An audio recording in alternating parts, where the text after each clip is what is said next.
3 ஆண்டுகள் ஒரே இடத்தில் பணியாற்றும் அரசு ஊழியர்களை இடமாற்றம் செய்ய உத்தரவிடக் கோரிய வழக்கில் நீதிமன்றம் தீர்ப்பு வழங்கியுள்ளது. இது குறித்தான தகவல்களை தருகிறார் நமது செய்தியாளர் சக்திவேல். வணக்கம் சக்திவேல், விவரங்களை பதிவு செய்யலாம்.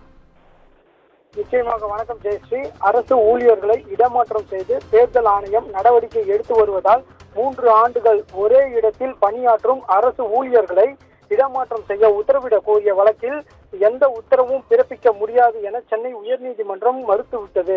அரசு துறைகளில் பணியாற்றும் ஊழியர்களை 3 ஆண்டுகளுக்கு ஒருமுறை இடமாற்றம் செய்யும் வகையில் 1994ஆம் ஆண்டு அரசாணை பிறப்பிக்கப்பட்டது.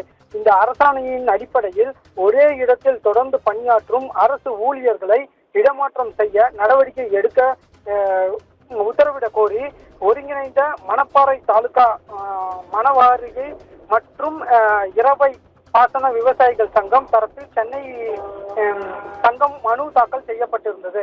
அந்த மனுவில் அரசு நிர்வாகத்தில் வெளிப்படைத்தன்மை உறுதி செய்யவும், அதிகார துஷ்பிரயோகத்தை தவிர்க்கவும் அதிகாரிகளை இடமாற்றம் செய்வது தொடர்பாக 1994ஆம் ஆண்டு அரசாணை பிறப்பிக்கப்பட்டிருந்தது என குறிப்பிட்டுள்ளது. வேளாண்மை துறை, வருவாய் மற்றும் காவல்துறை உள்ளிட்ட துறைகளில் பணியாற்றும் அரசு அதிகாரிகள் 3 ஆண்டுகளுக்கு மேல் தொடர்ந்து பணியாற்றி வருவதின் காரணமாக அரசு நலத்திட்டங்களை தங்களுக்கு வேண்டப்பட்டவர்களுக்கு அதிகாரிகள் வழங்கி வருவதாக குற்றம் சாட்டியிருந்தார்.